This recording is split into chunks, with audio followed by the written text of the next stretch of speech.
السلام علیکم قدرمند اوریدونکو د 1975 نه والا تر 2019 پورې چې کوم اوډیای ورلد کپ آی سی سی اوډیای ورلد کپ شوي دي ناغې کې کوم وینر ټیمونه راغلي دي او کوم ټیمونو د چا نه میچونه ګټلي دي نو هغه درته وایم نو ویډیو راسره تر اخره پورې وګورئ.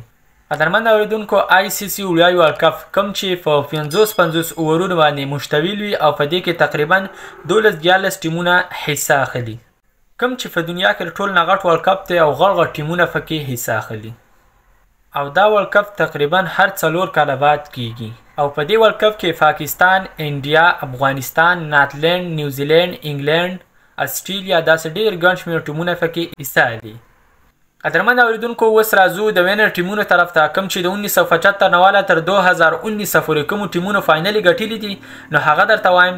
د ټول نه اول میچ ګټلی او فاینل ګټلی ویسټ انډیز د استرالیا خلاف 1975 کې. بیا پسې بل ورلد کپ شوی په 1979 کې دا ویسټ انډیز ګټلی و د انګلند خلاف. په دې پسې بیا بل ورلد کپ شوی په 1983 کې د انډیا او ویسټ انډیز کوم چې انډیا ګټلی او ویسټ انډیز تی بار شوی و. بیا پسې بل ورلد کپ شوی تقریبا 4 کاله بعد کېږي. هر ورلد کپ بل ورلد کپ پسې شوی په 1987 کې د استرالیا او انګلند خلاف کوم چې استرالیا ګټلی و. بیا بل ورلد کپ شوی په 1992 کې د پاکستان او انګلند خلاف کوم چې پاکستان ګټلی و د هغه کپتان و عمران خان. په دې پسې چې بیا کوم ورلد کپ شوی په 1996 کې په دې کې سریلانکا او استرالیا فاینل ته وتی وو کوم چې سریلانکا وینر راغلی او استرالیا رنر ټیم راغلی. په دې پسې کوم ورلد کپ شوی په 1999 کې د پاکستان او استرالیا کوم چې استرالیا وینر راغلی او پاکستان رنر راغلی او بیا په 2003 کې د استرالیا او انډیا خلاف کوم فاینل راغلی نو دا هم استرالیا ګټلی او انډیا بایللی و. د دې نه بیا په 2007 کې بیا استرالیا فاینل ته وتې وه، د دې سره سریلانکا وتې وه او استرالیا وینر راغلی یعنی استرالیا بل میچ فاینل هم ګټلی او سریلانکا وینر راغلی یعنی سریلانکا بایللی و.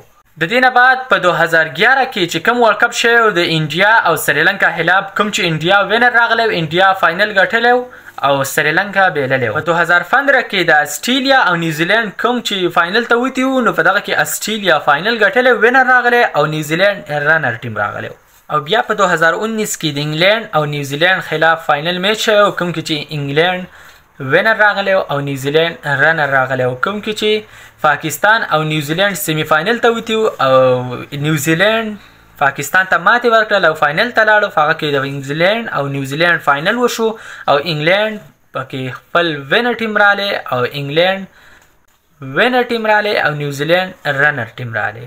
بیا په 2019 کې د انګلند او نیوزیلند خلاف فاینل میچ شوی او هغه کې انګلند فاینل ګټلی و. قدرمند اوریدونکو دا و د وینر ټیم د 1975 والا 2019 پورې چې کوم وینر ټیمونه راغلي دي په آی سی سی اوډیای ورلد کپ کې نو هغه مې درته ویل. په 2023 کې به یو فاینل میچ هم لوبیږي نو انشاءالله تعالی زمونږ امید دی چې پاکستان به ورته وځي او پاکستان به د 2023 ورلد کپ فاینل ګټي. نو دا نننی ویډیو که د چا خوښه شوي لایک یې کړئ، سبسکرایب یې کړئ او زمونږ د فیسبوک پیج ورسره فالو کړئ چې زمونږ نوې ویډیوګانې تاسو ته په ټایم در رسیږي. والسلام.